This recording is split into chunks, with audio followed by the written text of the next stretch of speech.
जय गुरुदेव भगवान की जय। ओम परमात्मे नमः।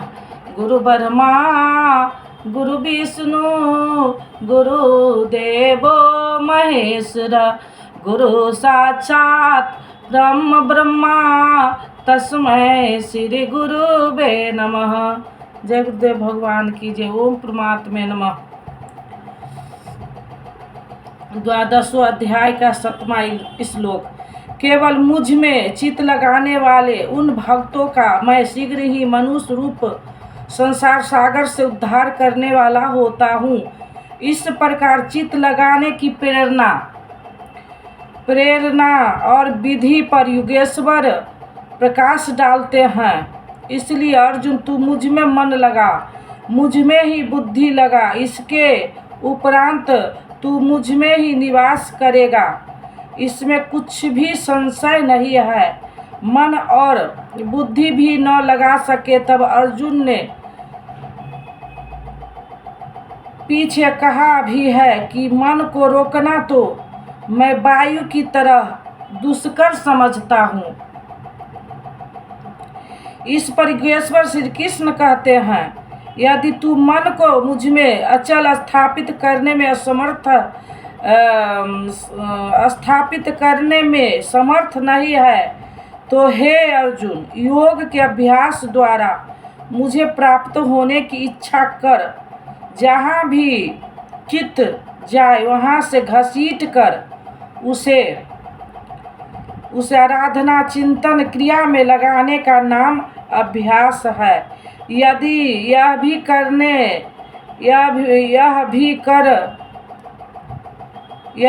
भी न कर पाए तो, यदि तू अभ्यास में भी असमर्थ है तो केवल मेरे लिए कर्म का यथार्थ आराधना करने में तत्पर हो जा। इस प्रकार मेरी प्राप्ति के लिए कर्मों को करता हुआ तू मेरी प्राप्ति सिद्धि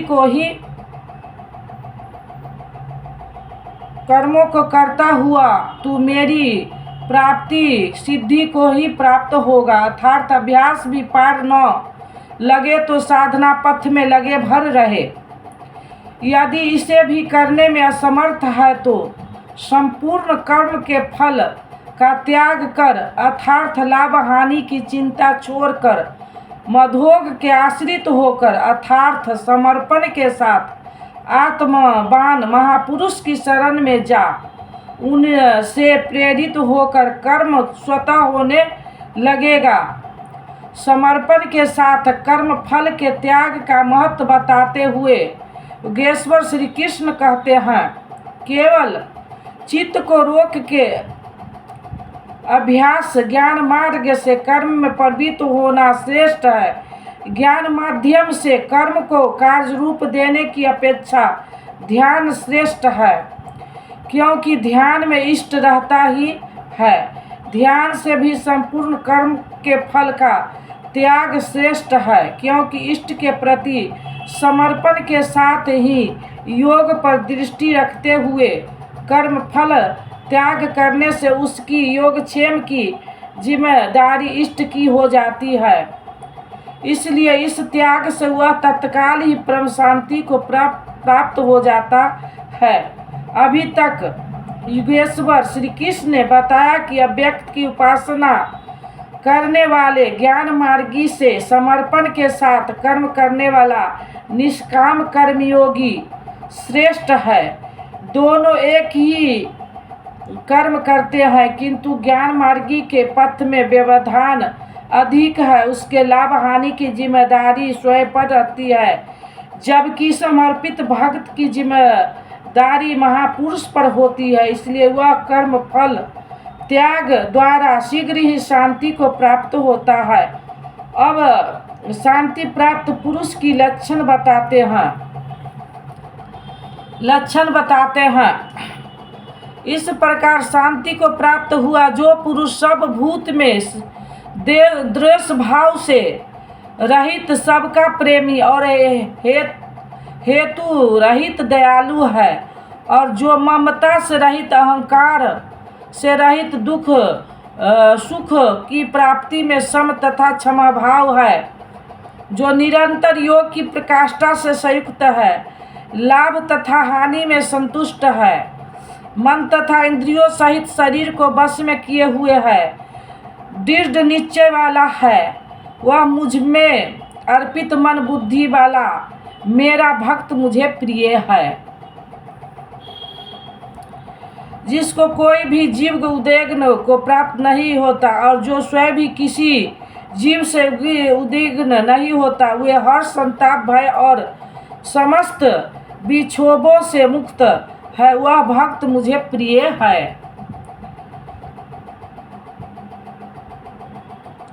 जिसको कोई भी जीव उद्विग्न को प्राप्त नहीं होता और जो स्वयं भी किसी जीव से उद्विग्न नहीं होता, वह हर्ष संताप भय और विक्षोभों से मुक्त है, वह मुझे प्रिय है। साधकों के लिए यह श्लोक अत्यंत उपयोगी है। इन्हें इस ढंग से रहना चाहिए कि उनके द्वारा किसी के मन को ठेस न लगे। इतना तो साधक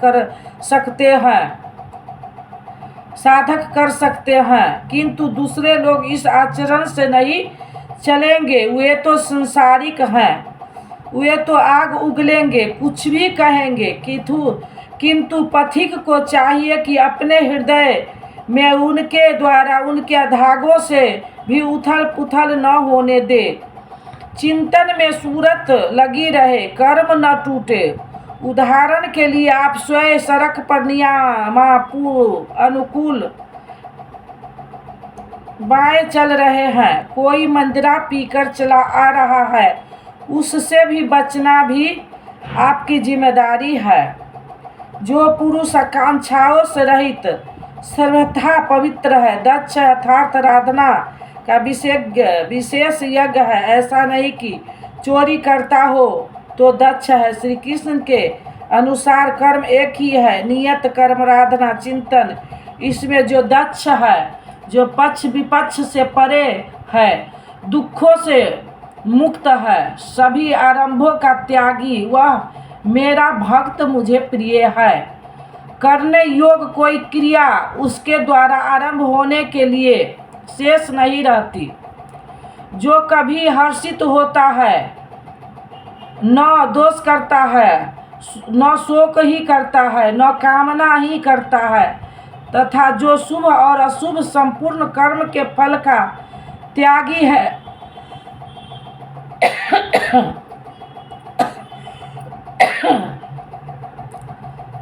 जहाँ कोई शुभ विलग नहीं है, अशुभ शेष नहीं है, भक्ति की इस प्रकाष्ठा से युक्त वह पुरुष मुझे प्रिय है।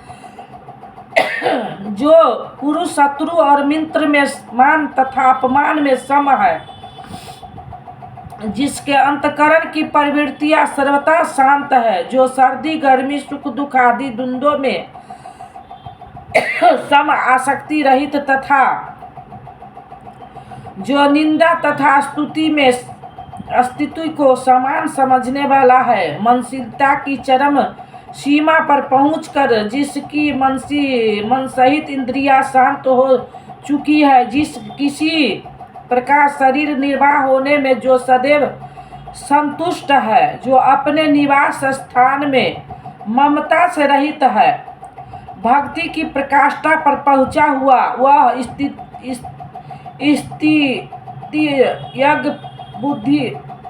थीर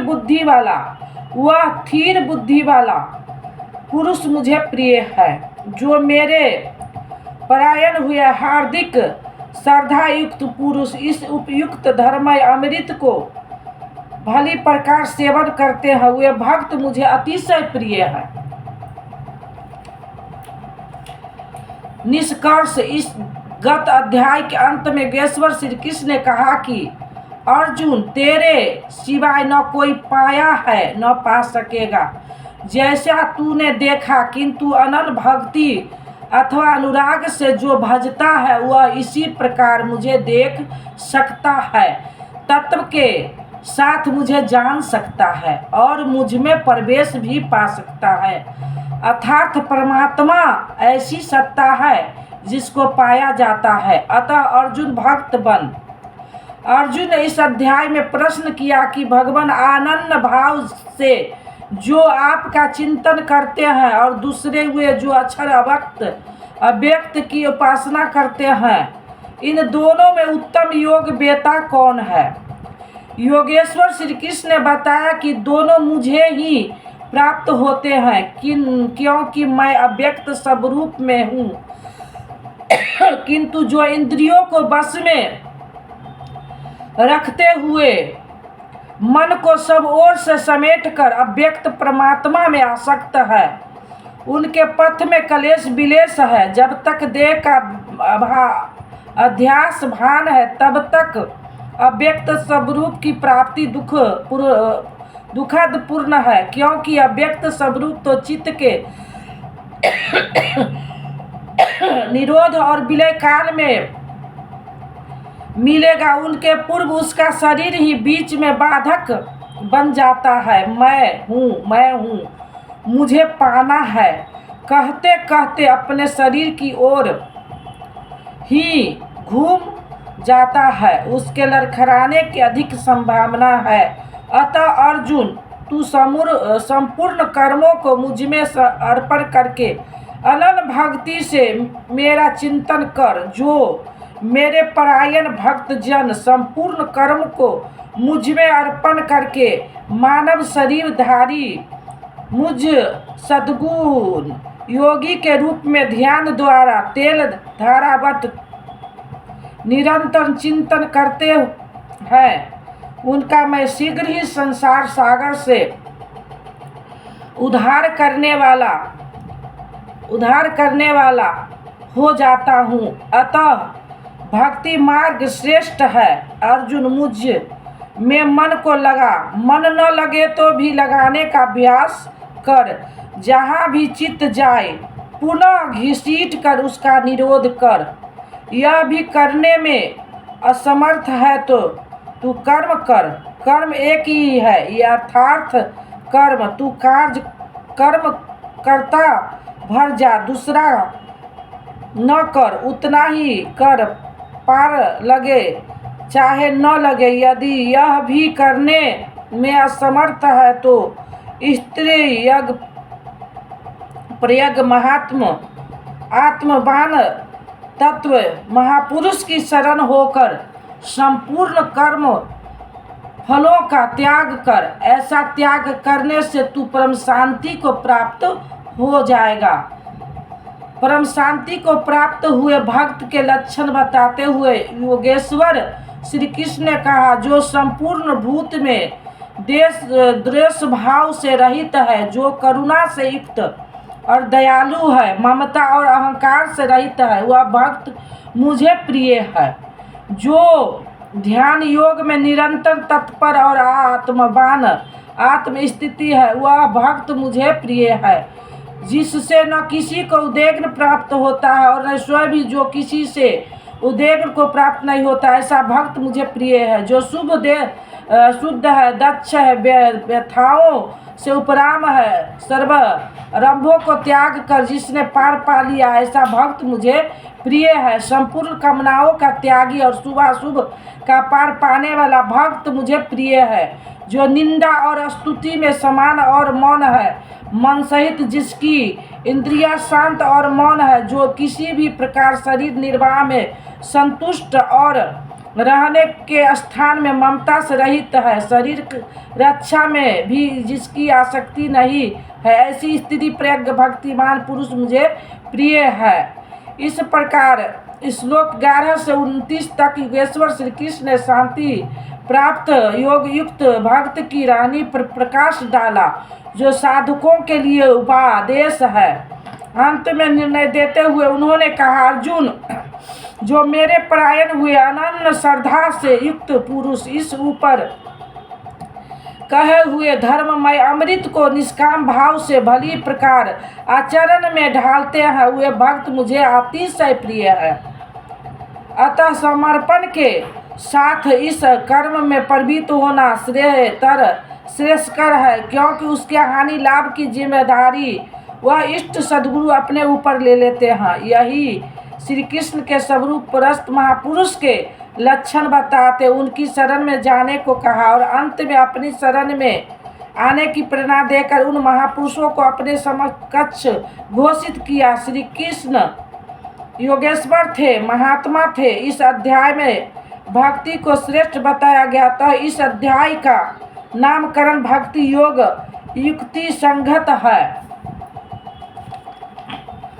इस प्रकार श्रीमद् भागवत गीता रूपी उपनिषद एवं ब्रह्म विद्या तथा योग शास्त्र विषय श्री कृष्ण और अर्जुन के संवाद में भक्ति योग नामक 12वां अध्याय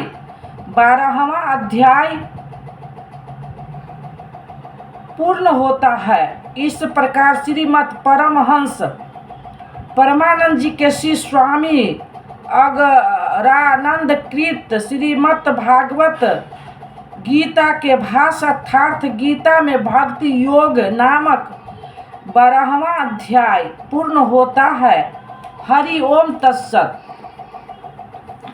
अब दे दो गीता ज्ञान मिटे अज्ञान, गुरु जी हमारे हम आए शरण तुम्हारे। अब दे दो गीता ज्ञान मिटे अज्ञान, गुरु जी हमारे हम आए शरण तुम्हारे। बालकपन खेल हमने खोया, जवन निंद्रा में तू सोया। भय वृद्धित हो गई जर्जर कात हमारे, हम आए शरण तुम्हारे। अब दे दो गीता ज्ञान मिटे अज्ञान, गुरु जी हमारे हम आए शरण तुम्हारे। सुत मात पिता बांधव दारा, नस्वर संबंध है सारा। जाएंगे संग शुभा शुभ कर्म हमारे, हम आए शरण तुम्हारे। जाएंगे संग शुभा शुभ कर्म हमारे, हम आए शरण तुम्हारे। अब दे दो गीता ज्ञान मिटे अज्ञान, गुरु जी हमारे हम आए शरण तुम्हारे। गुरु कर में जग की माया में सुख पाता था इस काया में। निज ज्योति से ज्योति जगाओ गुरु जी हमारे, हम आए शरण तुम्हारे। निज ज्योति से ज्योति जगाओ गुरु जी हमारे, हम आए शरण तुम्हारे। सेवक पर स्वामी दया करो, भव भय बंधन आप हरो। कर्मों के दोष न देखो आप हमारे, हम आए शरण तुम्हारे। कर्मों के दोष न देखो आप हमारे, हम आए शरण तुम्हारे। अब दे दो गीता ज्ञान मिटे अज्ञान, गुरु जी हमारे हम आए शरण तुम्हारे। गुरु चरणों में ये अर्जी है, आगे प्रभु आपकी मर्जी है। गुरु कृपा मिले तो जागे भाग हमारे, हम आए शरण तुम्हारे। गुरु कृपा मिले तो जागे भाग हमारे, हम आए शरण तुम्हारे। अब दे दो गीता ज्ञान मिटे अज्ञान, गुरु जी हमारे हम आए शरण तुम्हारे। बोलो श्री राम जय राम जय जय राम। बोलो श्री राम जय राम जय जय राम। मंगल भवना अमंगल हारी, द्रवहु सो दशरथ अजिर बिहारी। जो तुम जानहु अंतर्यामी, पुरबहु मोर मनोरथ स्वामी। अब प्रभु कृपा करहु एहि भांति, सब तजि भजन करब दिन राति। बोलो श्री राम जय राम जय जय राम। बोलो श्री राम जय राम जय जय राम। नीलाम श्यामल कोमलांगम, सीता समारोपित वाम भाग्यम। पानु महासाय चारु चापम, नमामि राम रघुवंशनाथम। कर्पूरे गौरम करुणावतारम, संसार सारम भुजगेन्द्रहारम। सदा वसंतम हृदयारविंदे, भवम भवानी सहितम नमामि। भवं भवानी सहितं नमामि। त्वमेव माता च पिता त्वमेव बन्धु च सखा त्वमेव विद्या द्रविणं त्वमेव सर्वं मम देव देव। त्वमेव सर्वं मम देव देव। ओम शांति शांति। जय गुरुदेव भगवान की जय। ओम ओम।